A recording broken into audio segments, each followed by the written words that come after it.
আল্লাহ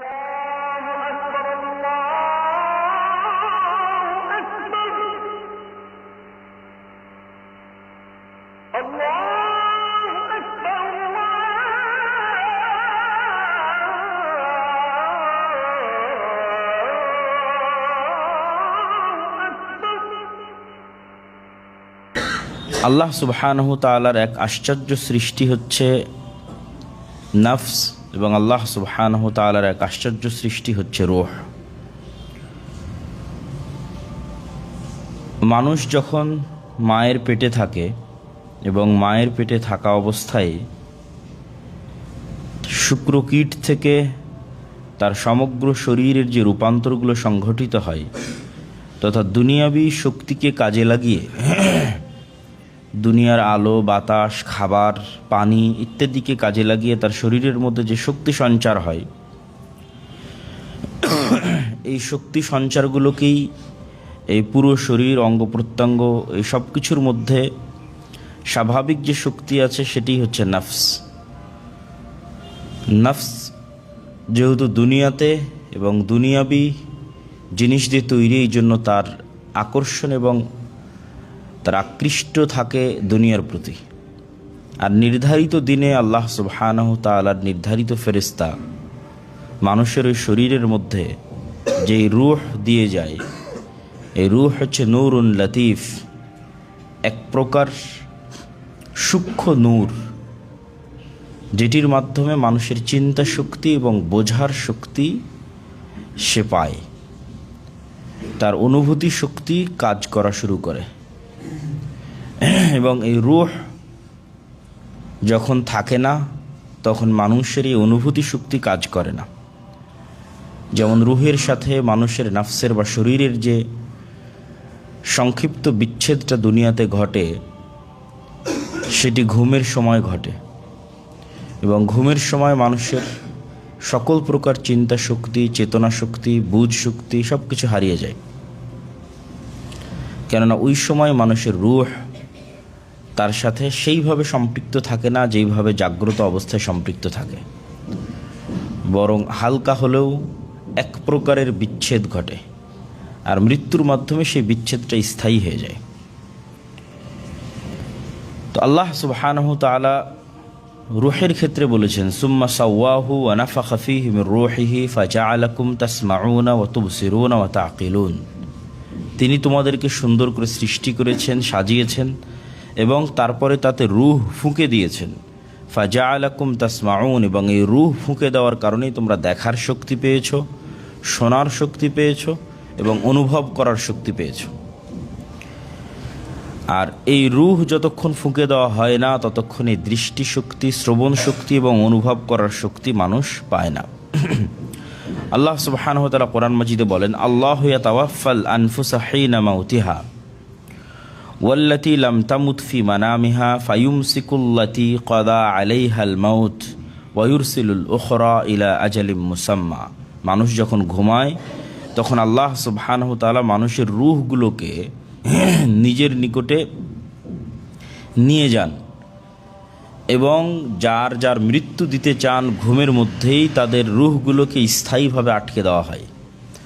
আর যাদেরকে ঘুমের মধ্যে মৃত্যু দিতে চান না, পরের দিন পুনরায় তাকে ঘুম থেকে জাগার সুযোগ দেন, তার রূহকে ফেরত দেওয়া হয়।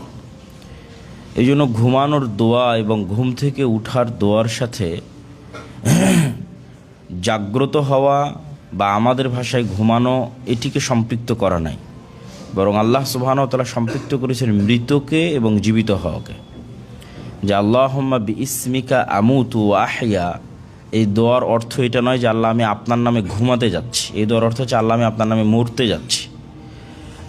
ওয়া আহইয়া, এবং পরের দিন সকালে ঘুম থেকে উঠবো, এটা নয়। পরের দিন সকালে মৃত থেকে আবার জীবিত হব। ঠিক ঘুম থেকে উঠার সময় আল্লাহ সুবহানাহু ওয়া তাআলা যে দোয়া শিখিয়েছেন, সেই দোয়ার মধ্যে এটা বলা নাই যে আল্লাহ ঘুম থেকে উঠলাম এই জন্য আপনার শুকরিয়া আদায় করছি, জি না। আহইয়ানা বা'দা মা আমাতানা, হ্যাঁ আল্লাহ আপনি আমাদের মৃত্যু দেওয়ার পর আবার আজ সকালে জীবিত করেছেন, এই জন্য আপনার শুকরিয়া আদায় করছি। তাহলে ঘুমের মধ্যে এক প্রকারের ছোটোখাটো মৃত্যু সংঘটিত হয়ে যায়, এবং ছোটোখাটো বারজাখি জীবনের স্বাদ মানুষ আস্বাদন করে, কিছুটা ধরন আঁচ করতে পারে যে বারজাখী জীবন কেমন হতে পারে। রাসূলুল্লাহ সাল্লাল্লাহু আলাইহি ওয়াসাল্লাম একদিন বেলাল রাদিয়াল্লাহু তাআলা আনহুকে বলছেন, ইন্নাল্লাহা ক্বাবাদা আরওয়াহাকুম হিনা শাআ ওয়া রাদ্দাহা আলাইকুম হিনা শাআ ইয়া বেলাল কুম ফাআযযিন বিন-নাসি বিস-সালাহ। এক সফরে সবার ফজর কাজা হয়ে গেছে, রাসূলুল্লাহ সাল্লাল্লাহু আলাইহি সাল্লাম সহ।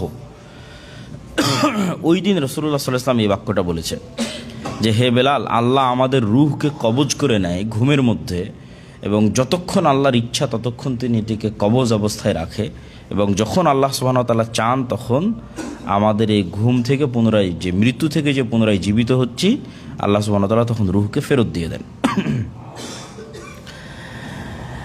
এবং রুহের জগতে যাদের সাথে সম্পর্ক ছিল অথবা পরিচয় ছিল, দুনিয়ার জগতে তাদের সাথে সম্পর্ক এবং পরিচয়, এটার কিছুটা কানেক্টিভিটি হাদিসের সাথে আছে। আল আরওয়াহ জুনুদুম মুজান্নাদাহ, আয়েশা রাদিয়াল্লাহু তাআলা আনহা থেকে তিনি বলেন, রাসূল সাল্লাল্লাহু আলাইহি ওয়াসাল্লাম বলেছেন, আত্মা হচ্ছে সেনাবাহিনীর প্লাটুনের মতো, সেনাবাহিনীর রেজিমেন্টের মতো। ফামা তাআরাফা মিনহা আতালাফা, এরা একে অপরকে চিনে ফেলে এবং পরস্পরের সাথে মিলে যায়। ওমা তানাকারা মিনহা ইখতালাফা, আর যারা পরস্পরকে চিনে না অথবা পরস্পরকে পছন্দ হয় না তাদের থেকে আলাদা হয়ে যায়। তো রূহ গেল এই। আর নফসের কথা আল্লাহ সুবহানাহু ওয়া তাআলা বলছেন, ফাআলহামাহা ফুজুরাহা ওয়া তাকওয়াহা, যে আল্লাহ সুবহানাহু ওয়া তাআলা এই নফসের মধ্যে তাকওয়া এবং ফুজুর, কল্যাণ এবং অকল্যাণ দুটি আল্লাহ সুবহানাহু ওয়া তাআলা ঢুকিয়ে দিয়েছেন। তথা আল্লাহ সুবহানাহু ওয়া তাআলা যখন মানুষকে সৃষ্টি করেন তখন মানুষের নফসের মধ্যে খারাপ কাজের চিন্তা এবং ভালো কাজের চিন্তা দুটি ইনস্টল করে দিয়েছেন। ফাআলহামাহা ফুজুরাহা ওয়া তাকওয়াহা, আল্লাহ ইলহাম করে দিয়েছেন, ইনস্টল এবং সেট আপ করে দিয়েছেন ফুজুরাহা পাপ কাজের চিন্তা, ওয়া তাকওয়াহা ভালো কাজের চিন্তা। যেটা আল্লাহ সুবহানাহু ওয়া তাআলা যখন ফেরেশতা তৈরি করেছেন তখন আল্লাহ সুবহানাহু ওয়া তাআলা এটি দেননি। এই জন্য অনেকেই বলে যে যখন ইবলিস ছিল না অথবা যখন শয়তান ছিল না, অথবা ইবলিসকে কে পথভ্রষ্ট করলো, তো মানুষের নফস একাই শয়তান ছাড়াই পথভ্রষ্ট হওয়ার জন্য যথেষ্ট। মানুষের নফস একাই শয়তান ছাড়াই পথভ্রষ্ট হওয়ার জন্য যথেষ্ট। এই জন্য রাসূলুল্লাহ সাল্লাল্লাহু আলাইহি ওয়াসাল্লাম তার দোয়ার মধ্যে বলছেন, যেমন আজকেও আমরা বক্তব্য যখন শুরু করেছি ওর মধ্যে বলা আছে, আলহামদুলিল্লাহ নাহমাদুহু ওয়া নাস্তাঈনুহু ওয়া নাস্তাগফিরুহু ওয়া নাউযু বিল্লাহি মিন শুরুরি আনফুসিনা। হে আল্লাহ, আমার নিজের নফসের অকল্যাণ থেকে আমি পরিত্রাণ চাই। এখানে কিন্তু শয়তান থেকে পরিত্রাণ চাওয়া নাই, নফসেরই অকল্যাণ আছে। নফস নিজেই, নফসের মধ্যে আল্লাহ সুবহানাহু ওয়া তাআলা কল্যাণ এবং অকল্যাণ দুটোই ইনস্টল করে দিয়েছে। ফলত শয়তান যদি নাও থাকে পৃথিবীতে, নফসের দুনিয়াবি চাহিদা বরকরার থাকবে, অব্যাহত থাকবে। নফসের দুনিয়ার সাথে যেহেতু তার কানেক্টিভিটি বেশি, এই জন্য দুনিয়াবি চাহিদা অব্যাহত থাকবে। দুনিয়ার খাওয়া, দুনিয়ার পড়া, দুনিয়ার ঘোরা, দুনিয়ার নারী, দুনিয়ার নেশা, দুনিয়ার মদ, দুনিয়ার যা আরাম আয়েশ আছে তার প্রত্যেকটা জন্মগতভাবে নফসের পছন্দ। আলাদা করে শয়তান ওয়াসওয়াসা দিবে নফসে, এই কথা ঠিক আছে, কিন্তু শয়তান যদি নাও থাকে তবুও নফসের একাই এই জিনিসগুলো ভালো লাগে এমনিতেই। এই জন্য রাসূলুল্লাহ সাল্লাল্লাহু আলাইহি ওয়াসাল্লাম দোয়ার মধ্যে বলছেন, ওয়া নাউযু বিল্লাহি মিন শুরুরি আনফুসিনা, যেটা আমরা প্রত্যেক বক্তব্যের শুরুতে বলি যে আল্লাহ, আমি আমার নিজের নফসের অকল্যাণ থেকে বাঁচতে চাই। ওয়া মিন সাইয়্যাতি আমালিনা, আর আমাদের যে খারাপ কাজগুলো করেছি প্রত্যেকটা খারাপ কাজের রিয়াকশান আছে। পৃথিবীতে যেমন প্রত্যেক অ্যাকশানের রিয়াকশান আছে, আমি আওয়াজ করলে বাজতেছে, ঠেললে সরে যাচ্ছে, ঠিক আছে, তো প্রত্যেকটা অ্যাকশানের রিয়াকশান তৈরি হয়। এরকম প্রত্যেকটা খারাপ আমলের একটা পাল্টা রিয়াকশান আছে। তো হে আল্লাহ, আমার নিজের নফসের অকল্যাণ থেকে বাঁচতে চাই, আর আমি জীবনে যা খারাপ কাজ করেছি এগুলোর যে রিয়াকশানগুলো আছে এই রিয়াকশানগুলো থেকে বাঁচতে চাই। ওগুলো যেন পাল্টা আর কোনো খারাপ প্রতিদান আমার জন্য ফেরত না নিয়ে আসে। আবু হুরায়রা রাদিয়াল্লাহু তাআলা আনহু থেকে বর্ণিত, তিনি বলেন, রাসূলুল্লাহ সাল্লাল্লাহু আলাইহি ওয়াসাল্লাম একদিন আবু বকর সিদ্দিক রাদিয়াল্লাহু তাআলা আনহুকে একটা দোয়া শিখিয়ে দিচ্ছেন। সেই দোয়াটা হচ্ছে, আউযু বিকা মিন শাররি নাফসি ওয়া মিন শাররি শাইতানি ওয়া শিরকিহি। এখানে দুইটা থেকে পরিত্রাণ চাওয়া আছে। আমি আমার নাফস থেকেও পরিত্রাণ চাই, আমি শয়তান থেকেও পরিত্রাণ চাই। আউযু বিকা, হে আল্লাহ আপনার মাধ্যমে পরিত্রাণ চাই, মিন শাররি নাফসি, আমার নিজের নাফসের অকল্যাণ থেকে পরিত্রাণ চাই, ওয়া মিন শাররি শয়তান, আর শয়তানের অকল্যাণ থেকে পরিত্রাণ চাই। তো আল্লাহ সুবহানাহু ওয়া তাআলা নাফসকে যেহেতু কল্যাণ এবং অকল্যাণ উভয়ের উপরই প্রতিষ্ঠিত করেছেন, ফলত এই নাফসকে যতক্ষণ পরিশুদ্ধ না করা হবে, বিশুদ্ধ না করা হবে, এই নাফসকে যতক্ষণ সুস্থ না রাখা হবে, প্রশান্ত না করা হবে, ততক্ষণ এই নাফস একাই মানুষকে পথভ্রষ্টতার দিকে নিয়ে যাবে, এবং সেগুলোই হচ্ছে নাফসের অসুস্থতা। নাফস কেন্দ্রিক আরও যে আয়াতগুলো আছে, সেই আয়াতগুলোতে আল্লাহ সুবহানাহু ওয়া তাআলা বলছেন যে ওয়ানাফসিউ ওয়ামা সাওয়াহা, আল্লাহ নাফস সৃষ্টি করেছেন এবং একে সুন্দর করে সাজিয়েছেন। ফাআলহামাহা ফুজুরহা ওয়া তাকওয়াহা, নাফসের মধ্যে পাপ এবং নেকি উভয়ের চিন্তা ঢুকিয়ে দিয়েছেন। কদ আফলাহা মান যাক্কাহা, অতএব সফল কাম সেই যে তার নিজের নাফসকে পরিষ্কার করলো, বিশুদ্ধ করলো। ওয়াকাদ খাবা মান দাস্সাহা, আর ব্যর্থ সেই, পরাজিত সেই, হেরে গেল সেই যে তার নাফসকে কলুষিত করলো।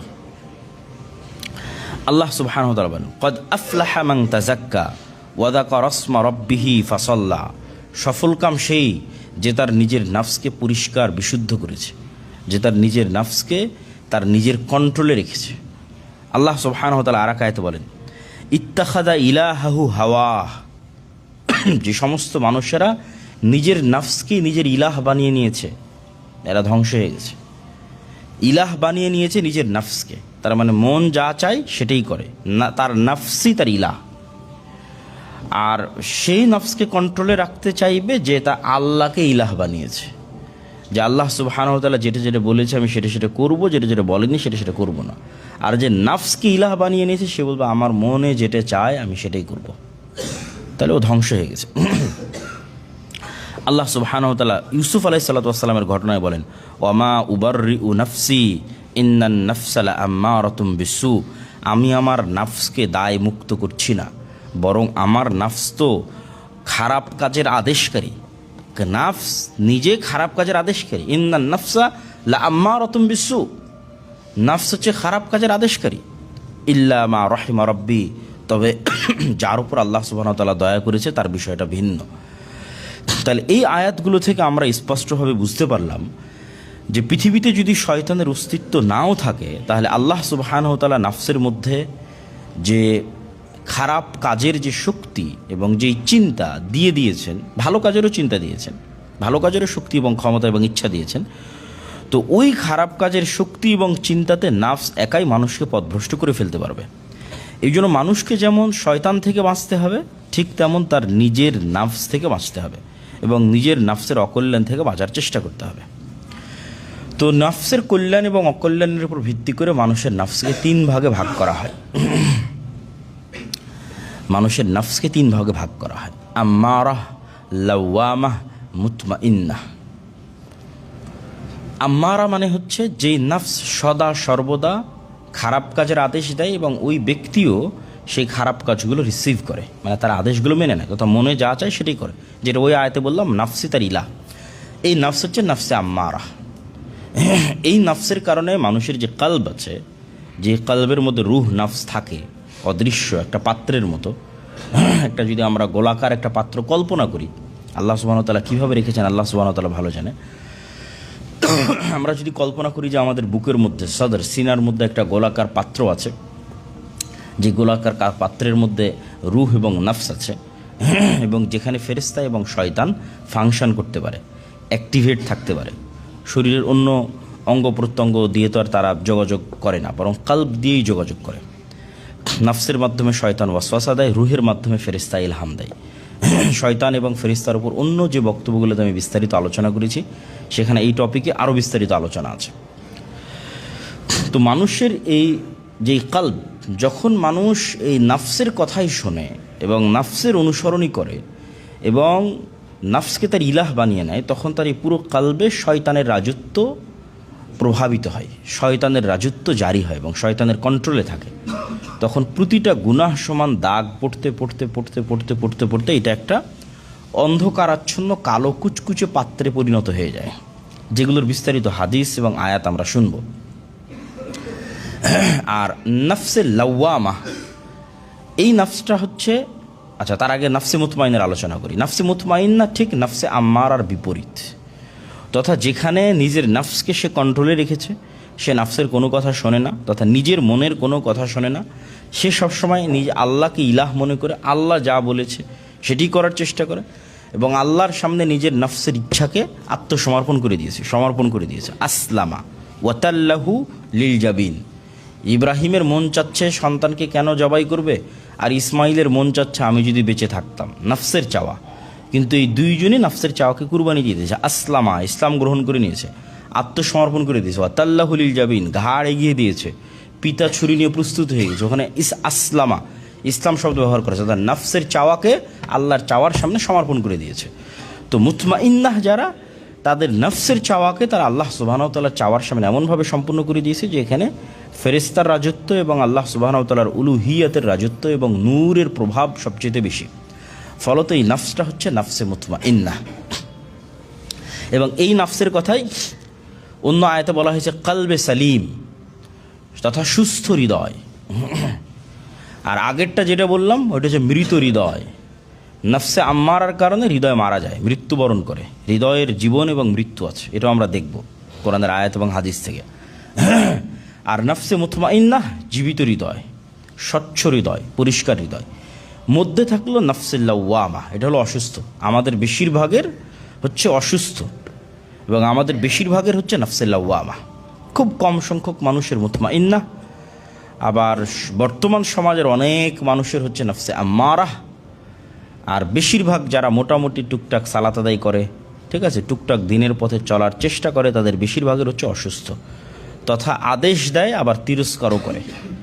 খারাপ কাজের আদেশও দেয়, আবার বলে করলি কেন, আফসোস হয় যে কেন আমি এই কাজ করলাম, আবার ওই কাজ করার দিকে সেই উদ্বুদ্ধ করেছে। আবার কাজটা হয়ে গেলে বলে কেন এটা করলাম, এটা ঠিক হলো না। এই যে ভালো এবং মন্দের দ্বন্দ্বের মধ্যে 24 ঘন্টা, কখনো শয়তানের সাথে, কখনো ফেরেশতার সাথে, কখনো আল্লাহ সুবহানাহু ওয়া তাআলার আদেশের সাথে, কখনো নফসের আদেশের সাথে। এই যে দোদুল্যমান যে নফস এবং আত্মাগুলো, কলবগুলো, এগুলো হচ্ছে অসুস্থ। তো নফসের সুস্থতা এবং অসুস্থতা মানুষের শরীরের সুস্থতা এবং অসুস্থতার মতোই বাস্তব, জলজ্জান্ত এবং সত্য। আমরা যেমন আমাদের শরীরের সুস্থতা এবং অসুস্থতার চেক আপ করি, ঠিক নফসের সুস্থতা এবং অসুস্থতা জীবিত এবং মৃত হওয়ার চেক আপ আছে। এবং আমরা যেমন আমাদের শরীরের সুস্থতা এবং অসুস্থতা তৈরি হলে অ্যানালাইসিস করি কী কারণে আমার শরীর অসুস্থ হলো, তখন দেখা যায় যে হয় শরীরে কোনো ভিটামিন প্রোটিনের ঘাটতি হয়েছে, অথবা দেখা যায় শরীরের মধ্যে কোনো ভাইরাস, ঠিক আছে, শরীরের মধ্যে কোনো বাহির থেকে কোনো বিষাক্ত জিনিস ঢুকে গেছে, ভাইরাস জাতীয় কিছু শরীরকে অ্যাটাক করেছে, যে শরীর অসুস্থ হয়ে গেছে। তো ঠিক তেমনি মানুষের নফসের অবস্থাও তাই, যে মানুষের নফসে ভিটামিন প্রোটিনের কমতি হচ্ছে ইবাদতের কমতি, এবং মানুষের নফসে ভাইরাসের ইনপুট হচ্ছে চোখ এবং কান দিয়ে বিষাক্ত জিনিস রিসিভ করা।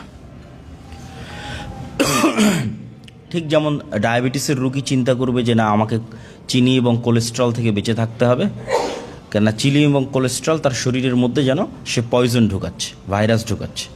তো ঠিক তেমনই অসুস্থ যার নফস, তাকে চিন্তা করতে হবে যে না, আমার চোখ এবং আমার কানকে, আমার মুখকে, আমার জিহ্বাকে, এগুলোকে কন্ট্রোল করতে হবে, এগুলো দিয়ে বিষ ঢুকে যাচ্ছে আমার নফসের মধ্যে। তাহলে নফসের ভিটামিন এবং প্রোটিন হচ্ছে ইবাদত এবং জিকির, তথা সালাত ঠিক নাই, জিকির ঠিক নাই, তার মানে এখানে ভিটামিন প্রোটিনের কমতি দেখা দিয়েছে, ঠিক যে কারণে শরীর অসুস্থ হয়ে যায়। তাহলে ওই কমতি থাকলে ওটা পূরণ করতে হবে। আর যদি দেখা যায় না, বাহির থেকে ভাইরাস ঢুকে নফস ধ্বংস হয়ে গেছে, যেমন শরীর বাহির থেকে ভাইরাস ঢুকে, হেপাটাইটিস বি, টি ইত্যাদি অসংখ্য ভাইরাস, করোনা ভাইরাস সব ঢুকে, অথবা ডায়াবেটিস রোগীর অতিরিক্ত চিনি খেয়ে নিয়েছে, এই যে যে বিষয়গুলো আছে, ব্যাড কোলেস্ট্রল বেড়ে গেছে, তাহলে আপনার নফসে ব্যাড কোলেস্ট্রল বেড়ে গেছে, বিষ ঢুকতেছে চোখ দিয়ে, কান দিয়ে এবং জিহ্বা দিয়ে। তাহলে এই তিনটার ব্যবহার যত কমায় দিবেন, যত কন্ট্রোলে নিয়ে আসবেন, তত আপনার নফস ধীরে ধীরে আবার সুস্থ হওয়ার দিকে এগিয়ে যাবে। তাহলে আমাদের মনে রাখতে হবে যে নফসের সুস্থতা এবং অসুস্থতা মানুষের শরীরের সুস্থতা এবং অসুস্থতার মতো বাস্তব এবং জলজ্জান্ত এবং অতি সত্য। কালবের জীবিত থাকার আলামত হচ্ছে নূর থাকা, আর কালবের মৃত হয়ে যাওয়ার আলামত হচ্ছে নূর না থাকা। যেমন শরীরের জীবিত এবং মৃত থাকার আলামত দেখা যায় পালস দিয়ে, প্রেশার চেক করে যে এই মানুষটা বেঁচে আছে না মারা গেছে। তাহলে আপনার কালব জীবিত না মৃত হয়ে গেছে এইটা চেক করতে হবে এর মধ্যে নূর আছে না নাই। যদি নূর থাকে তাহলে এখনও বেঁচে আছে, আর যদি নূর না থাকে তাহলে মারা গেছে, কালব মৃত্যুবরণ করেছে। এবং আল্লাহ সুবহানাহু ওয়া তাআলা পবিত্র কোরআনে মৃত হৃদয়কে বিভিন্নভাবে তুলে ধরেছে। মৃত হৃদয়ের বর্ণনা কোরআনে এবং রাসূল সাল্লাল্লাহু আলাইহি ওয়াসাল্লাম হাদিসে বিভিন্নভাবে তুলে ধরেছে। আল্লাহ বলেন, ওয়ালাকাদ যারা'না লিজাহান্নামা কাসীরাম মিনাল জিন্নি ওয়াল ইনসি লাহুম কুলুবুন লা ইয়াফকাহুনা বিহা ওয়া লাহুম আ'য়ুনুন লা ইউবসিরুনা বিহা ওয়া লাহুম আযানুন লা ইয়াসমাউনা বিহা উলাইকা কাল আনআমি বাল হুম আদাল উলাইকা হুমুল গাফিলুন। আল্লাহ সুবহানাহু ওয়া তাআলা কোরআন মাজিদে মৃত হৃদয়ের কথা বিভিন্ন শব্দ দিয়ে তুলে ধরেছে। যেমন আল্লাহ বলেন, খাতামাল্লাহু আলা কুলুবিহিম, আল্লাহ সুবহানাহু ওয়া তাআলা তাদের কলবে মোহর মেরে দিয়েছে। এটা হচ্ছে মৃত হৃদয়, এই হৃদয় মারা গেছে। এই জন্য আল্লাহ বলতেছেন যে এই হৃদয়ে মোহর মারা হয়ে গেছে, এই হৃদয়ে কোনো নূর নাই, মৃত হৃদয়। আর এক আয়াতে আল্লাহ সুবহানাহু ওয়া তাআলা বলছেন যে আমি জাহান্নামকে প্রস্তুত করেছি এমন মানুষ আর এমন জিনের জন্য যাদের কালব, মানে এখানে বাস্তবে হার্টবিট কাজ করতেছে, বাস্তবে পালস কাজ করতেছে, কিন্তু লা ইয়াফকাহুনা বিহা, এই কালবের যেটা মূল কাজ সেই কাজের সক্ষমতা সে হারিয়ে ফেলেছে। ভালো মন্দের পার্থক্য সে আর জানে না, কেন এখানে নূর নাই, ফলত সে আর ভালো মন্দের পার্থক্য করতে পারে না, এটা মারা গেছে। লা ইয়াফকাহুনা বিহা, বুঝতে পারেন। ওয়া লাহুম আ'য়ুনুন লা ইউবসিরুনা বিহা, এই চোখ দিয়ে আসলে যেইটা দেখা উচিত সেইটা সে আর দেখে ধরতে পারে না, মানে ভালো মন্দের পার্থক্য আর করতে পারে না। তাদের যে কান আছে এই কান শোনার ক্ষমতা হারিয়ে ফেলেছে, বাস্তবে কান শুনতেছে, কিন্তু বাস্তব যেই কথা ভালো মন্দের পার্থক্যের মধ্যে যে শোনার যে জিনিসটা, যে অনুভূতিটা, সেটা সে হারিয়ে ফেলেছে। তার মানে এগুলো কি মারা গেছে। আফালাম ইয়াসিরু ফিল আরদি ফাতাকুনা লাহুম কুলুবুন ইয়াকিলুনা বিহা আও আযানুন ইয়াসমাউনা বিহা ফাইন্নাহা লা তা'মাল আবসার ওয়ালাকিন তা'মাল কুলুব আল্লাতী ফিস সুদূর। আল্লাহ কোরআনে বলছে যে মানুষের চোখ অন্ধ হয় না, মানুষের কান বধির হয় না, বরং মানুষের বুকের মধ্যে যে কালব আছে এই কালব অন্ধ হয়ে যায়, এই কালব বধির হয়ে যায়।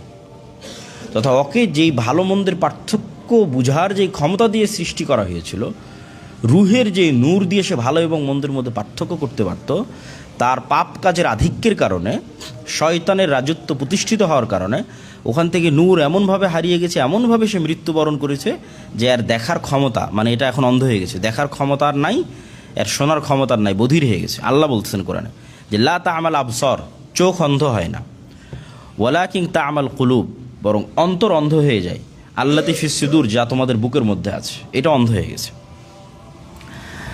খাতামাল্লাহু আলা কুলুবিহিম ওয়া আলা সামিইহিম ওয়া আলা আবসারিহিম গিশাওয়া, আল্লাহ তাদের অন্তরে মোহর মেরে দিয়েছে, তাদের কানে মোহর মেরে দিয়েছে, আর তাদের চোখে পর্দা ফেলে দিয়েছে। এটাই হলো সেই অন্ধত্ব, সেই মৃত। উলাইকাল্লাযীনা তাবা আল্লাহু আলা কুলুবিহিম ওয়াত্তাবাউ আহওয়াআহুম, যারা নিজেদের মনের খাহেশের শাহওয়াতের সবসময় অনুসরণ করে, আল্লাহ সুবহানাহু ওয়া তাআলা তাদের অন্তরে সিল গালা করে দিয়েছেন, বন্ধ করে দিয়েছেন, মারা গেছে এই হৃদয়। এখন হৃদয়ের জীবিত থাকা এবং মৃত থাকা তথা হৃদয়ে নূর আছে না নাই, এইটা দুনিয়াতে আপনি বুঝবেন কিভাবে? যেমন বললাম যে আপনার বডি চেক আপ করে আপনি আপনার সুগার টেস্ট করতেছেন, কালবে, নাফসে এবং রুহের মধ্যে নূর আছে না সম্পূর্ণরূপে মৃত্যুবরণ করেছে, এইটা বুঝার আলামত আল্লাহ সুবহানাহু ওয়া তাআলা বলছেন, ইন্নামাল মুমিনুনা আল্লাযীনা ইযা যুকিরাল্লাহ ওয়াজিলাত কুলুবুহুম ওয়া ইযা তুলিয়াত আলাইহিম আয়াতুহু জাদাতহুম ঈমানা। ওই নাফসে ন্যূনতম হলেও নূর বিরাজমান আছে, অসুস্থ হলেও জীবিত আছে, অসুস্থ হলেও জীবিত আছে, সম্পূর্ণরূপে মৃত্যুবরণ করে, মানে সম্পূর্ণরূপে তার হৃদয়ে মোহর মারে দেওয়া হয়নি, ন্যূনতম হলেও নূর বিরাজমান আছে, জীবিত আছে। এটা বুঝবে কিভাবে? যখন দেখবে যে কোনো ওয়াজ নসিহাতে, কোরআনের আয়াতে, হাদিসে যখন সে পড়ছে অথবা শুনছে আল্লাহর কথা এবং আল্লাহর আয়াত, তখন তার অন্তরটা কেঁপে ওঠে, ওয়াজিলাত কুলুবুহুম, আত্মাটা কেঁপে ওঠে, চক্ষু দিয়ে অশ্রু প্রবাহিত হয়, তাহলে তখন বুঝতে পারবে যে না, তাহলে এখনও তার অন্তর জীবিত আছে, এখনও এটা পরিপূর্ণরূপে মোহর মেরে দেওয়া হয়নি। আর যদি কোনো মানুষের অন্তর আল্লাহ সুবহানাহু ওয়া তাআলার কথা শুনেও না কাঁপে এবং আল্লাহ সুবহানাহু ওয়া তাআলার আয়াত শুনেও তার চোখ দিয়ে অশ্রু প্রবাহিত না হয়, তাহলে বুঝতে হবে এটা খাতাম আল্লাহ আলা কুলুব, এটা মারা গেছে, এখানে আর কোনো নূর নাই। এটা শুধু জাস্ট বাস্তবে বাহিরে হার্টবিট চলমান আছে, কিন্তু বাস্তবে ওর কালবের যেটা কাজ সেটা শেষ হয়ে গেছে, মৃত্যুবরণ করেছে। আল্লাহু নাজ্জালা আহসানাল হাদিসি কিতাবাম মুতাশাবিহাম মাসানিয়ান তাকশাইরু মিনহু জুলুদুল্লাযীনা ইয়াখশাউনা রাব্বাহুম। ওই কালব জীবিত আছে যেই কালব আল্লাহর কথা শুনলে চামড়া শিউরে ওঠে। তাকশাইরু মিনহু জুলুদ, শরীর শিউরে ওঠে, তাহলে বুঝতে হবে জীবিত আছে। সুম্মা তালিনু জুলুদুহুম ওয়া কুলুবুহুম ইলা যিকরিল্লাহ, এবং আল্লাহ সুবহানাহু ওয়া তাআলার কথা শুনলে তাৎক্ষণিকভাবে ঈমান, যাদাতুহুম ঈমানা, তাৎক্ষণিকভাবে ঈমান বেড়ে যায়, তাহলে বুঝতে হবে জীবিত আছে। আর এই টেস্টগুলো করালে যার কোনো কাজ হয় না, ঠিক আছে, এরকম অসংখ্য মানুষ পৃথিবীতে বিরাজমান, আল্লাহ সুবহানাহু ওয়া তাআলার কথা যাদের অন্তরে কোনো আসর করে না, কোনো প্রভাব ফেলে না, এগুলো মারা গেছে। এবং হৃদয়ের জীবন ধারণ যেহেতু নূরের উপর নির্ভরশীল, সেহেতু পৃথিবীতে যেখানে যেখানে নূরের অস্তিত্ব আছে সেইটার সাথে সংমিশ্রণ ঘটলেই এই নূরগুলো বাড়ে। যেমন আপনি লাইটের ভোল্টেজ বাড়িয়ে দিলেন, তো সেরকম পৃথিবীতে নূর বিরাজমান আছে বহু জায়গায়। তার মধ্যে আল্লাহ সুবহানাহু ওয়া তাআলার ওয়াহি, আল্লাহ সুবহানাহু ওয়া তাআলার কোরআন, এগুলো হচ্ছে নূরের জায়গা, নূর। আল্লাহ সুবহানাহু ওয়া তাআলা নিজে কোরআনকে নূর বলেছেন। আওয়ামান কানা মাইতান ফাআহইয়াইনাহু ওয়া জাআলনা লাহু নূরান ইয়ামশি বিহি ফিন নাস। কাফের মৃত অবস্থায় ছিল, এখানে মৃত মানে আমরা যে মৃতর আলোচনা করছি সেই মৃত। কাফের মৃত অবস্থায় ছিল, ওই কাফেরকে আমি জীবিত করেছি নূর দিয়ে। কোন নূর? এই কোরআনের নূর দিয়ে। নূরান ইয়ামশি বিহি, এটা নূর, মানুষকে অন্ধকারে আলো দেখায়। অন্ধকার রাস্তায় লাইট খুঁজে পাচ্ছে না, কীভাবে চলবে? তো অন্ধকারাচ্ছন্ন মৃত হৃদয়ে আলো জ্বালাতে পারে, এটা হচ্ছে এই কোরআন, নূর, আল্লাহ সুবহানাহু ওয়া তাআলার ওয়াহি। ওয়া কাযালিকা আওহাইনা ইলাইকা রূহাম মিন আমরিনা মা কুনতা তাদরি মাল কিতাব ওয়ালাল ঈমান ওয়ালাকিন জাআলনাহু নূরান নাহদি বিহি মান নাশা।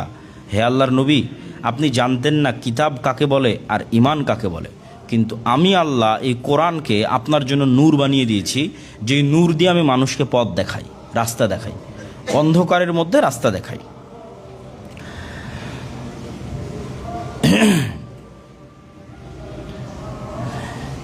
আল্লাহ সুবহানাহু ওয়া তাআলা আরেক আয়াতে বলেন, ইন্না ফি যালিকা লাযিকরা লিমান কানা লাহু কলবুন আও আলকাস সামআ ওয়া হুয়া শাহীদ। এই কোরআন তার জন্যই উপদেশ যার কলব এখনো জীবিত আছে। লিমান কানা লাহু কলব, যার কলব এখনো জীবিত আছে তার জন্যই এই কোরআন উপদেশ, আর যারটা মারা গেছে তারটার কোনো কাজ নাই।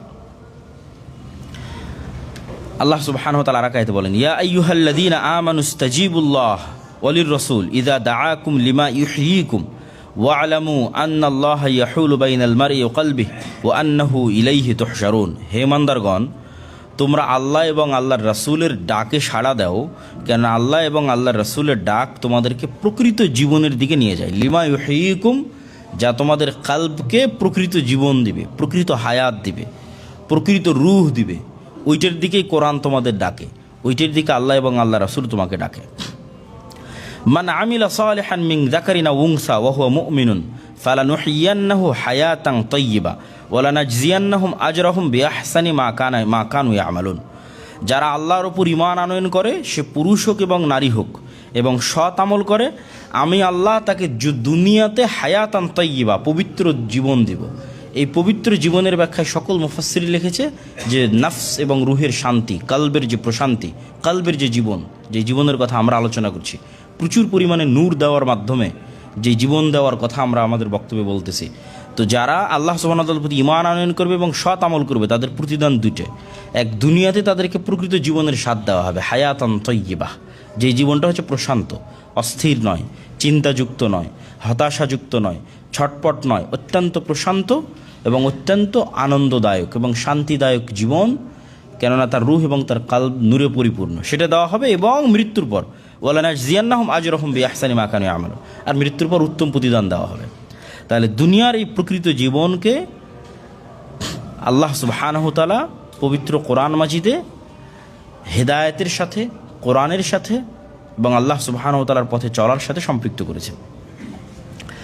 আল্লাহ সুবহানাহু ওয়া তাআলা আরেক আয়াতে বলেন, ইয়াউমা লা ইয়ানফাউ মালুন ওয়ালা বানুন ইল্লা মান আতাল্লাহ বিকলবিন সালিম। কঠিন কিয়ামতের মাঠে তোমাদের ধন সম্পদ এবং তোমাদের সন্তান সন্ততি কোনো কাজে দিবে না, শুধু কাজে দিবে যে স্বচ্ছ হৃদয় নিয়ে উপস্থিত হয়েছে। ইল্লামান আতা বিকালবিন সালিম। স্বচ্ছ হৃদয় কি? স্বচ্ছ হৃদয় যেটা আমরা আলোচনা করতেছি নাফসে মুতমাইন্না, প্রশান্ত হৃদয়। এবং ওই হৃদয়ের বৈশিষ্ট্য কি, ওই হৃদয়ের কাজ কি, সেটাও আমরা তুলে ধরবো আপনাদের সামনে। স্বচ্ছ হৃদয় যেমন সকল অপবিত্রতা থেকে পবিত্র থাকে, ঠিক তেমনি যত স্বর্ণালঙ্কার আছে সকল স্বর্ণালঙ্কার দিয়ে সাজানো গোছানো থাকে। একটা ময়লা শরীরে, একটা অপরিষ্কার অপরিচ্ছন্ন শরীরে যদি আপনি গয়নাগাটি দেন, সুন্দর পোশাক দেন, ভালো লাগবে না। তাহলে নারীরা যখন সুন্দর পোশাক পরিধান করে তখন তার আগে সে তার শরীরকে পরিষ্কার এবং পরিচ্ছন্ন করে, গোসল করে, ঠিক আছে? তারপরে তার উপরে সে সুন্দর স্বর্ণ এবং গয়নাগাটি এবং পোশাক আশাক পরিধান করে। তাহলে কালবে সালিম, স্বচ্ছ হৃদয় হচ্ছে দুইটা, এক সকল অপবিত্রতা থেকে পবিত্র, আর দুই ওখানে প্রচুর স্বর্ণালঙ্কার আছে। তাহলে অপবিত্রতাগুলো কি কি? যেমন সবচেয়ে বড় অপবিত্রতা হচ্ছে শিরক।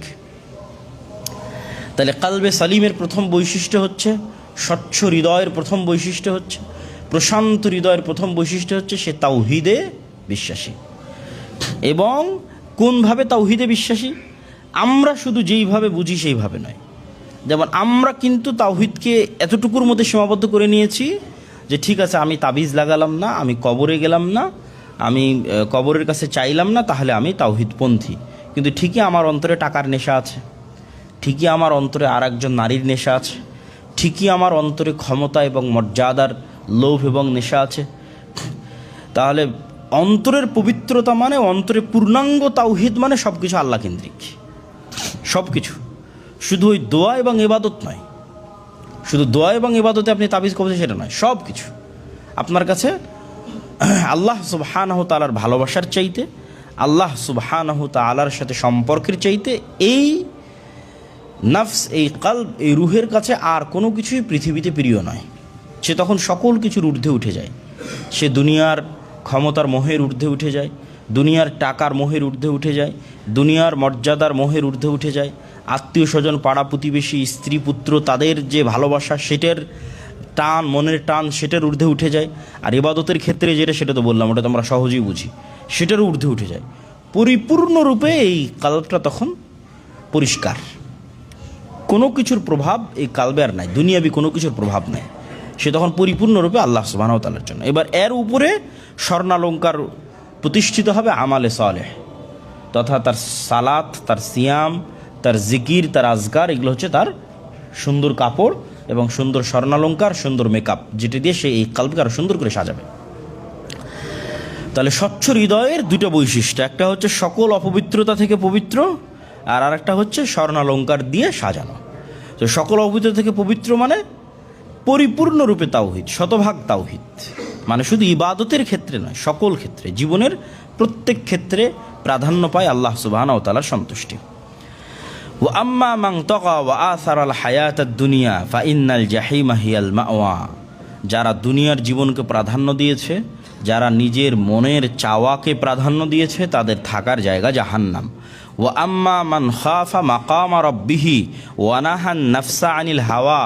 আর যে তার প্রতিপালকের মর্যাদা, প্রতিপালকের ভীতি, প্রতিপালকের ভালোবাসাকে চোখের সামনে রেখে, তার চোখ যখন লজ্জায় অবনত হয়ে আসে, ওয়ানাহান নাফসা আনিল হাওয়া, এই প্রতিপালককে সামনে রেখে সে তার নিজের নাফসকে সব কিছু থেকে বিরত রেখেছে। আনিল হাওয়া, তার মনের যা চাওয়া, সব চাওয়া থেকে বিরত রেখেছে। কি কারণে? খাফা মাকাম রাব্বি, আল্লাহর যে স্থান তার কলবে প্রতিষ্ঠিত আছে, আল্লাহর যে মর্যাদা এবং সম্মান, আল্লাহ সুবহানাহু ওয়া তাআলার যে ভীতি, প্রভাব এবং প্রতিপত্তি তার কলবে প্রতিষ্ঠিত আছে, এইটাকে সামনে রেখে ওয়ানাহান নাফসা আনিল হাওয়া, তার নাফসকে সে সকল গুনাহের কাজ থেকে বিরত রেখেছে। ফাইন্নাল জান্নাতা হিয়াল মাওয়া, তাহলে তার থাকার জায়গা হচ্ছে জান্নাত।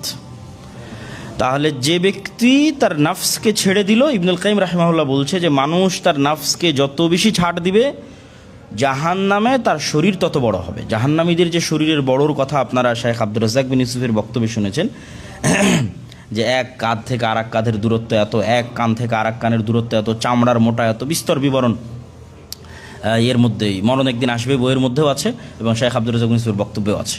তো ইবনুল কাইয়িম রাহিমাহুল্লাহ বলছেন এটা মূলত দুনিয়াতে থাকা অবস্থায় তার নাফসের চাহিদাকে সে যত ছাড় দিয়েছে, ওইভাবে জাহান্নামে তার শরীর বড় হবে।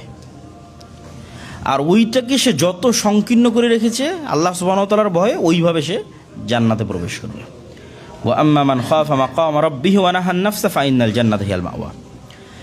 ইয়া আইয়াতুহান নাফসুল মুতমাইন্নাহ ইরজিই ইলা রাব্বিকি রাযিয়াতাম মারদিয়াহ। হে প্রশান্ত হৃদয়, তুমি সন্তুষ্ট অবস্থায় তোমার প্রতিপালকের নিকটে ফিরে যাও। তুমি নিজেও সন্তুষ্ট, তোমার প্রতিপালকও সন্তুষ্ট, উভয়ই সন্তুষ্ট। তাহলে প্রশান্ত হৃদয় এক সেকেন্ডের জন্য আল্লাহর কাছে ফিরে যেতে ভয় পায় না। প্রশান্ত হৃদয় বরং আল্লাহর কাছে ফিরে যাওয়ার জন্য উদ্গ্রীব থাকে। মুসলিম উম্মার পরিচয় হচ্ছে তারা মৃত্যুকে ভালোবাসে, তথা সে 24 ঘন্টা প্রস্তুত, রেডি, যে তার না দুনিয়ার কোনো মোহমায়া তার অন্তরে আছে, না টাকা পয়সার মোহমায়া, না স্ত্রী পুত্রের ভালোবাসা। সে আল্লাহ সুবহানাহু ওয়া তাআলার ভালোবাসাকে এত প্রাধান্য দেয় যে সে সবসময় মৃত্যুর জন্য প্রস্তুত থাকে। এই জন্য প্রশান্ত হৃদয় মৃত্যুর সময় ছটপট করে না। করোনা ভাইরাসের সময় মেডিকেল এবং ক্লিনিকগুলোতে যেহেতু আমার যাওয়ার সুযোগ হয়েছে, যখন একদম খুব ভয়ঙ্কর সময়, তখন মানুষের বাঁচার জন্য যে তাড়না, মানুষের বাঁচার জন্য যে আবেগ, যে চেষ্টা, এটা মানুষের হৃদয়কে অস্থির করে দিত। তা আমি ওই সময় অনেক মানুষের কাছে গিয়ে যখন এই নাসিহাটা করতাম, দেখতাম যে প্রশান্ত হয়ে গেছে হৃদয়। আমি গিয়ে নাসিহা করতাম, দেখেন আজ হোক অথবা কাল হোক আপনাকে মৃত্যুবরণ করাই লাগবে। বাঁচার জন্য তো আপনার আত্মীয় স্বজন চেষ্টা করছেই, কিন্তু আপনি মৃত্যুর জন্য প্রস্তুতি নেন। আপনি নিজের নাফসকে প্রশান্ত করে ফেলেন যে না, ঠিক আছে, আমাকে মারা যেতেই হবে, এই মনে করে আপনি এখন জিকির, আজকার, তাসবিহ, তাহলিল এবং ইস্তেগফারে ব্যস্ত থাকেন। মৃত্যুটাকে নিশ্চিত জেনে নিয়ে প্রশান্ত হয়ে যান।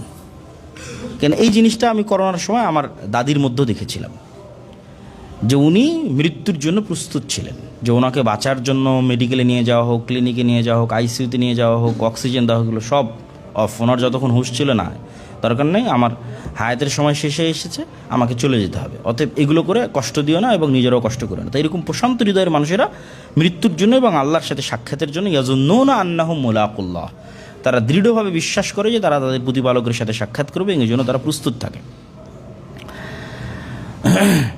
আল্লাহ সুবহানাহু ওয়া তাআলা অন্তরের অসুস্থতার কথা পবিত্র কোরআন মাজিদে বিভিন্ন আয়াতে তুলে ধরেছে। অন্তরের জীবিত এবং মৃত দেখলাম, অন্তরের অসুস্থতার কথা তুলে ধরেছে।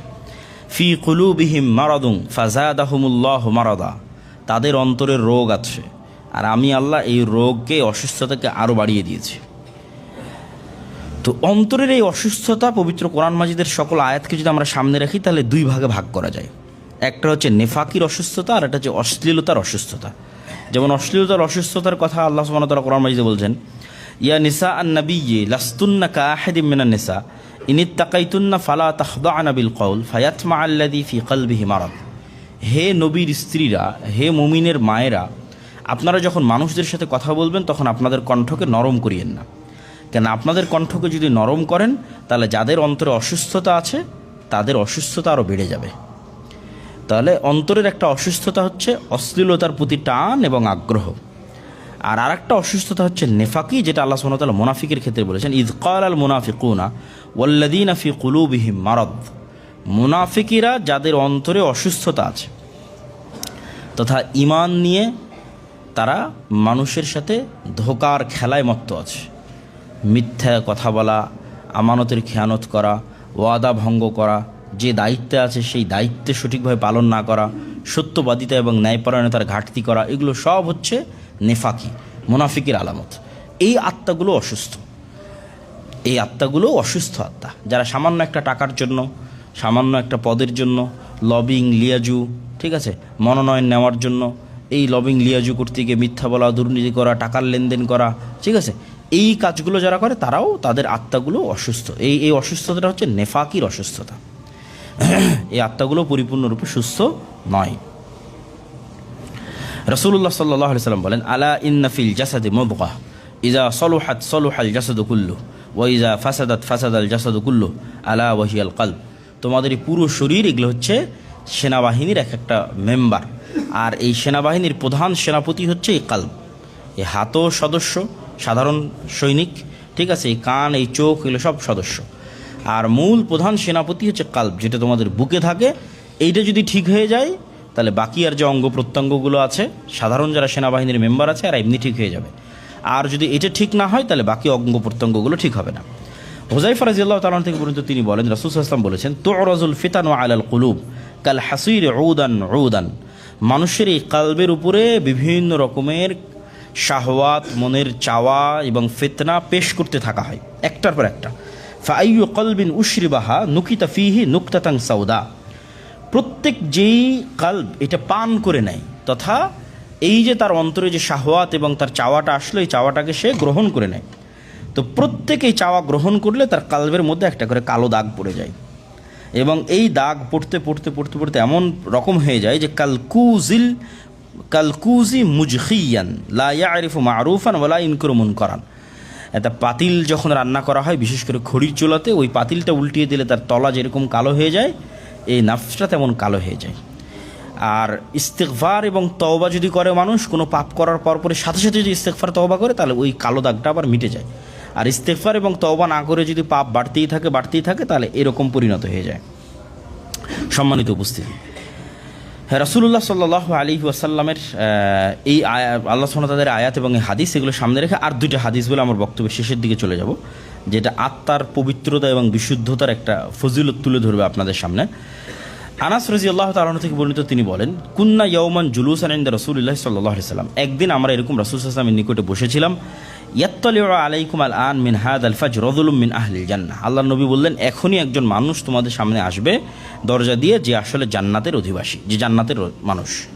ফাতালা রাজুলুম মিনাল আনসার। তো আমরা দেখলাম তাকিয়ে যে একজন আনসারি সাহাবী প্রবেশ করলো, উজু করে মসজিদের মধ্যে ঢুকতেছে। পরের দিন রাসূলুল্লাহ সাল্লাল্লাহু আলাইহি ওয়াসাল্লাম আবার একই কথা বললেন যে এখনই তো মসজিদের মধ্যে একজন ব্যক্তি প্রবেশ করবে যে জান্নাতি।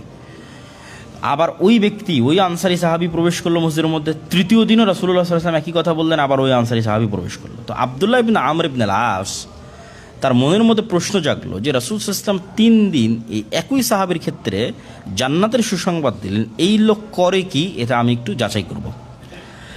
ইন্নী লাহাইতু আবি ফাআকসামতু আল্লা আদখুলা আলাইহি সালাসান। তো তিনি ওই ব্যক্তির বাড়িতে গিয়ে তার কিছু সমস্যা এবং প্রবলেমের কথা বলে তাকে বললেন যে আমাকে আপনার বাড়িতে একটু 2-3 দিন থাকার ব্যবস্থা করে দেন। আব্দুল্লাহ ইবনে আমর ইবনে আল-আস ওই সাহাবীর বাড়িতে গিয়ে এটা বললেন। তখন ওই সাহাবী তাকে তার বাড়িতে থাকার ব্যবস্থা করে দিল। তো প্রায় 3 রাত থাকার পর আব্দুল্লাহ ইবনে আমর ইবনে আল-আস বলছেন, ফালাম ইয়ারাহু ইয়াকুমু মিনাল লাইলি শাইআন। আমি দেখলাম যে রাতের সালাত আদায় করে না, মানে তাহাজ্জুদের সালাত আদায় করে না। এবং দিনের বেলা খেয়াল করে দেখলাম যে সে সিয়াম পালন করে না, তথা স্বাভাবিক যে ফরজ সালাত, সে ফরজ সালাত আদায় করে, সারাদিন দুনিয়ার কাজেই ব্যস্ত থাকে। রাতের বেলাও যে তাহাজ্জুদের সালাত আদায় করার কথা, যেটা মানুষ ধারণা করে যে আল্লাহ নবী জান্নাতের কথা বলতেছে, তার মানে তো অনেক বড় আল্লাহওয়ালা হবে, হয়তো সারা রাত হয়তো তাহাজ্জুদ সালাত আদায় করে, সারাদিন হয়তো সিয়াম পালন করে। তো দিনের বেলা নফল সিয়াম পালন করতেও দেখলাম না, রাতের বেলা তাহাজ্জুদের সালাত আদায় করতেও দেখলাম না। ফালাম্মা মাজাতি সালাসা, 3 দিন যখন এভাবে পার হয়ে গেল, তো আমার কাছে মনে হলো যে আর কি আমল করে, আর আমলকে আমার কাছে ছোট মনে হলো। কিন্তু আহতাকিলু আমালা, তার আমলকে আমি ছোট হিসেবে দেখতে লাগলাম। তো তখন তার সঙ্গে আমি খুলে কথা বললাম, ইয়া আব্দুল্লাহ লাম ইয়াকুন বাইনি ওয়া বাইনা ওয়ালিদি হিজরা ওয়ালা গাদাব ওয়ালাকিন্নী সামি'তু রাসূলুল্লাহ সাল্লাল্লাহু আলাইহি ওয়াসাল্লাম ইয়াকুল সালাস মারাত। যে আসলে ঘটনা হচ্ছে, আমি তোমার এখানে যে থাকেছি, এটা আসলে আমার কোনো সমস্যা, কোনো প্রবলেম এরকম কিছু নয়, তোমাকে দেখার জন্য। দেখার কারণটা কি, এইভাবে আমি রাসূল সাল্লাল্লাহু আলাইহি ওয়াসাল্লামের কাছে শুনেছি যে তিনি তোমাকে পরপর 3 দিন জান্নাতের কথা বলেছেন। তো আমি তো তোমার আমল দেখলাম যে ফালাম আরাকা তা'মালু কাবীরা আমালিন, তুমি তো তেমন কোনো আমল করো না। তাহলে কি এমন তোমার আমলের মধ্যে সিক্রেট আছে যেটাতে রাসূল সাল্লাল্লাহু আলাইহি ওয়াসাল্লাম তোমাকে জান্নাতের কথা বলেন? আল্লাহর নবীর কথা তো মিথ্যা হতে পারে না, কিন্তু তোমাকে তো কোনো আমল করতে দেখি না। তখন ওই ব্যক্তি বলল যে আচ্ছা, আমিও তো আসলে ওরকম কোনো আমলের কথা জানি না যে আমি এরকম কোনো বড় কোনো আমল করি, তবে একটা জিনিস, সেটা হচ্ছে গয়রা আন্নি লা আজিদু ফি নাফসি আলা আহাদিম মিনাল মুসলিমিনা গিশশান ওয়ালা আহসিদুহু আলা মা আতাহুল্লাহু ইয়াহু।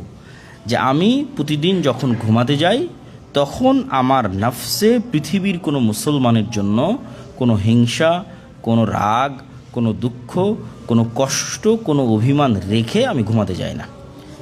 সে আমাকে এখন কোনো মানুষ যত কষ্টই দিক, আমাকে এখন যত মানুষ যত আঘাতই দিক, আমার যত ক্ষতিই করুক, আমি কি করি, আমার নাফসকে, আমার কাল্পকে পরিপূর্ণ স্বচ্ছ পরিষ্কার অবস্থায় ঘুমাতে যাই। দুনিয়ার কোনো মানুষের প্রতি কোনো হিংসা নাই, দুনিয়ার কোনো মানুষের প্রতি কোনো রাগ নাই, দুনিয়ার কোনো মানুষের প্রতি কোনো চাওয়া নাই, দুনিয়ার কোনো মানুষের প্রতি কোনো ক্ষোভ নাই, কিচ্ছু নাই। তখন আব্দুল্লাহ বিন আমর ইবনে আল আস বলছেন, হ্যাঁ এটাই হতে পারে সেই আমল যে আমলের কারণে রাসূলুল্লাহ সাল্লাল্লাহু আলাইহি ওয়াসাল্লাম তোমার বিষয়ে জান্নাতের সুসংবাদ দিয়েছে। তাহলে আমরা দেখলাম যে হৃদয়ের স্বচ্ছতা, কালবের স্বচ্ছতা ইটসেলফ একটা অনেক বড় ইবাদত। যে মানুষ তার নিজের নফস এবং কালবকে স্বচ্ছ রাখবে, এই স্বচ্ছতার তো একটা যে বললাম খারাপ জিনিস থেকে পবিত্র থাকা, তো খারাপ জিনিস থেকে পবিত্র থাকার মধ্যে এগুলোও পড়ে, হিংসা, অহংকার, রাগ, ক্ষোভ, দুঃখ, এগুলো থেকেও নফসকে পবিত্র রাখা, এটা হচ্ছে খারাপ জিনিস থেকে পবিত্র রাখা। আর একটা হাদিস বলে আমাদের আজকের আলোচনা শেষ করব। রাসূলুল্লাহ সাল্লাল্লাহু আলাইহি ওয়াসাল্লাম বলেন, আবু সাঈদ খুদরী রাদিয়াল্লাহু তাআলা থেকে বর্ণিত, যে ইয়াখলুসুল মুমিনুনা মিনান নারি ফায়ুহবাসুনা আলা কানতারাতিন বাইনাল জান্নাতি ওয়ান নার। মুমিনদেরকে জান্নাত এবং জাহান্নামের মাঝে একটা নদীর ধারে আটকানো হবে, তাদেরকে জান্নাতে ঢুকতে দেওয়া হবে না। ফায়ুকাসসু লিবাযিহিম মিন বায মাযালিমু কানাত বাইনহুম ফিদ দুনিয়া হাত্তা ইযা হুযিবু ওয়া নুক্কু উযিনা লাহুম ফি দুখুলিল জান্নাহ। সেই নদীতে যখন মুমিনেরা গোসল করবে, তখন এক মুমিনের আর এক মুমিনের উপর দুনিয়াতে থাকতে যে ন্যূনতম মনের যে একটা দুঃখ, ক্ষোভ, কষ্ট, রাগ, হিংসা ছিল, থাকেই, মানুষ পরস্পরে থাকে, সাহাবীদের মধ্যেও ছিল। তো এই সমস্ত জান্নাতীদেরকে যতক্ষণ এই দুনিয়াবি অসুস্থতাগুলো থেকে পবিত্র না করা হয়েছে, ততক্ষণ জান্নাতে ঢুকতে দেওয়া হবে না। এই কান্তারা নামক এখানে তাদের এই পবিত্রকরণ, বিশুদ্ধকরণ কার্যক্রমটা পরিচালিত হবে। ইদা হুযিবু ওয়া নুক্কু, যখন তাদের কালব, দুনিয়াবি এগুলো সব সমস্যা থেকে মুক্ত হয়ে যাবে, একদম স্বচ্ছ, উযিনা লাহুম ফি দুখুলিল জান্নাহ, তখন এই স্বচ্ছ হৃদয়ের মানুষকে জান্নাতে প্রবেশের অনুমতি দেওয়া হবে। তাহলে কি বোঝা গেল? যে স্বচ্ছ হৃদয় ছাড়া জান্নাতে ঢোকা ইম্পসিবল। যদি কিছু থেকেও যায়, তাহলে ওটাও কিয়ামতের মাঠে কী করে নেওয়া হবে? স্বচ্ছ করে নেওয়া হবে, পরিষ্কার করে নেওয়া হবে। তাহলে স্বচ্ছ হৃদয়ের ফজিলত সীমাহীন এবং অপরিসীম। তো আল্লাহ সুবহানাহু তাআলা আমাদের নফস এবং কলব, বা যে আলোচনা আজকে আমরা করলাম, যে সুস্থতা, অসুস্থতা এবং হৃদয়ের জীবন এবং মৃত্যুর যে আলোচনা করলাম, এটির থেকে শিক্ষা নিয়ে আল্লাহ সুবহানাহু তাআলা আমাদের নিজের নফসকে কন্ট্রোলে রাখার এবং নিজের নফসকে কন্ট্রোলে রাখার জন্য প্রশিক্ষণ দিতে হয়। যেমন ঘোড়াকে প্রশিক্ষণ দিতে হয়, কুকুরকে প্রশিক্ষণ দিতে হয়, তারপরে হচ্ছে সেনাবাহিনীর, আর্মিদের প্রশিক্ষণ দিতে হয়। আপনি যখন কোনো কাজে জবে ঢোকেন তখন প্রশিক্ষণ দিতে হয়, এবং এই প্রশিক্ষণ শেষ দিন পর্যন্ত অব্যাহত থাকে, মরা পর্যন্ত অব্যাহত থাকে। একদিন প্রশিক্ষণ মিস দিলে, এক ওয়াক্ত প্রশিক্ষণ মিস দিলে নফস কন্ট্রোলের বাইরে চলে যাবে। সেই প্রশিক্ষণের একটা বড় পার্ট হচ্ছে সালাত। এই জন্য রাসূল সাল্লাল্লাহু আলাইহি ওয়াসাল্লাম বলেছেন যে কোনো ব্যক্তি যদি টানা 40 দিন 5 ওয়াক্ত সালাত তাকবীরে তাহরিমের সাথে আদায় করতে পারে, তাহলে ও নিফাকি থেকে মুক্ত এবং জাহান্নাম থেকে মুক্ত। কেননা ওর নফস অনেক বড় একটা প্রশিক্ষণ সম্পূর্ণ করেছে, এক টানা 5 ওয়াক্ত সালাত তাকবীরে তাহরিমের সাথে আদায় করেছে। এটা হচ্ছে নফসকে কাজ দেওয়া, প্রেশার দেওয়া। কাজ না দিলে সে ঠিক হবে না। তো এই জন্য ওকে প্রতিদিন দিনে অন্তত 5 বার সালাত আদায় করাতেই হবে। এক ওয়াক্ত সালাতও যদি ছেড়ে দেন, ওকে যদি না আদায় করাতে পারেন, তাহলে দেখবেন যে অন্য রাস্তায় চলে গেছে। এই জন্য মানুষেরা দুনিয়াতে যে যত গুনাহে লিপ্ত আছে, প্রত্যেক গুনাহ থেকে বাঁচার রাস্তা হচ্ছে সালাত। প্রত্যেক গুনাহ, আপনি এখন সুদে লিপ্ত থাকেন, ঘুষে লিপ্ত থাকেন, এগুলো সবই নিজের নফসকে কন্ট্রোল করতে না পারার কারণে। জেনায় লিপ্ত থাকেন, অবৈধ সম্পর্ক, সবগুলো হচ্ছে নফসকে কন্ট্রোল করতে না। তো নফসকে কন্ট্রোল করতে লাগে তাকে প্রশিক্ষণ দিতে হবে, লাইনে নিয়ে আসতে হবে। ওকে লাইনে নিয়ে আসার জন্য 5 ওয়াক্ত সালাত আদায় করতে হবে। ওকে আপনি 5 ওয়াক্ত সালাত আদায় বাধ্য করেন, 5 ওয়াক্ত সালাত আদায় বাধ্য করলে যখন আপনার কন্ট্রোলে চলে আসবে, তখন ধীরে ধীরে আর অন্য বিষয়গুলোরও রাস্তা আল্লাহ সুবহানাহু ওয়া তাআলা আপনার জন্য সহজ করে দেবে। ঠিক সিয়ামও এই প্রশিক্ষণের একটা পার্ট। কেননা শয়তান শরীরের মধ্যে কাজ করতে পারে যখন মানুষ ভরপুর পেটে খায়। কেন খাওয়াটাও তো নফসের চাহিদা, যেটা আমি বলেছি। শয়তান যদি নাও থাকে পৃথিবীতে, তবুও নফস চাইবে যে আমি একটু খাই। তাহলে ওই যে খাওয়া অফ করে দেওয়া, এটাও নফসকে প্রেশারে রাখা, যে তোমার জন্য খাবার বন্ধ করে দেওয়া হলো, যেটা তোমার মন চাচ্ছে সেটা তুমি খেতে পারবে না। তাহলে ঠিক তেমনই জাকাত এবং দান। মানুষের নিজের নফসের চাহিদা, শয়তান না থাকলেও টাকার প্রতি ভালোবাসা থাকবে, এটা জন্মগত। এইটার উপরেই তাকে তৈরি করা হয়েছে। তাহলে ওই টাকার ভালোবাসা থেকে যতক্ষণ ওকে বের করতে না পারবেন, তখন তো অসুস্থ। এই জন্য টাকার ভালোবাসা থেকে ওকে বের করার জন্য দান করতে হবে, জাকাত দিতে হবে। প্রচুর পরিমাণে দান এবং জাকাতের মাধ্যমে আপনার কালব, বাখিলির যে অসুস্থতা, কৃপণতার যে অসুস্থতা, ওইটা থেকে বের হয়ে আসবে। তো এইভাবে ইসলামের যে ইবাদতগুলো আছে, সালাত, সিয়াম, হজ, জাকাত, এর প্রত্যেকটাই নফসকে 24 ঘন্টা কন্ট্রোলে রাখার একটা উপায় এবং মাধ্যম। তো এই জন্য এই ইবাদতগুলোকেও সর্বোচ্চ গুরুত্ব দিতে হবে। 1 সেকেন্ডের জন্য যদি, একবারের জন্য, 1 ওয়াক্তের জন্য যদি মিস দেন, তাহলে নফস আপনার কন্ট্রোলের বাইরে চলে যাবে। তো আল্লাহ সুবহানাহু ওয়া তাআলা আমাদের নফসকে নিজেদের কন্ট্রোলে রাখার তৌফিক দান করুক, আল্লাহুম্মা আমিন। আমরা আমাদের হিসাব রক্ষকের যা হিসাব নেই, আমরা আমাদের অধীনস্থ কর্মকর্তা কর্মচারীর যা হিসাব নেই, ওমর রাদিয়াল্লাহু তাআলা আনহু বলছে তার চেয়ে বেশি হিসাব তোমার নিজের নাফসের নাও।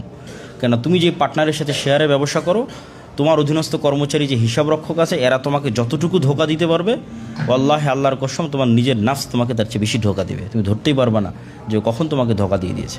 অর্থাৎ 24 ঘন্টা সতর্ক থাকো এবং ওকে কন্ট্রোলে রাখার চেষ্টা করো। আর বক্তব্যের শেষে অন্যান্য দিনের মতো একই ঘোষণা, সেম ঘোষণা, যে আমাদের নিবরাস ইন্টারন্যাশনাল স্কুলে ভর্তি কার্যক্রম চলমান আছে এবং সিট সংখ্যা অতি সীমিত, প্রায় শেষের দিকে। আজকেও আপনারা যাওয়ার সময় রিসিপশনে খোঁজ দিতে পারেন, জানতে পারেন, এবং আপনাদের পরিচিত কেউ যদি থাকে তাহলে তাদেরকে ভর্তির জন্য তথ্য দিতে পারেন। পাশাপাশি আমরা হয়তো রমজান অথবা রমজানের পরে যে কোনো সময়ে আমাদের দাওয়া সেন্টার এখান থেকে ট্রান্সফার হওয়ার কার্যক্রম চলমান।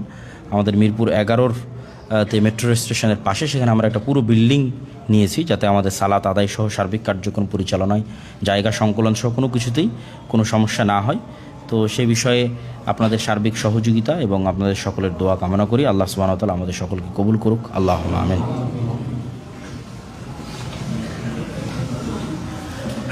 আলহামদুলিল্লাহ ওয়াহদাহু ওয়াসসালাতু ওয়াসসালামু আলা মান লা নাবিয়্যা বা'দাহু। ইয়া আইয়ুহাল্লাযীনা আমানু সাল্লু আলাইহি ওয়া সাল্লিমু তাসলিমা। আল্লাহুম্মা সাল্লি আলা মুহাম্মাদ ওয়া আলা আলি মুহাম্মাদ কামা সাল্লাইতা আলা ইব্রাহিম ওয়া আলা আলি ইব্রাহিম ইন্নাকা হামিদুম মাজিদ। আল্লাহুম্মা বারিক আলা মুহাম্মাদ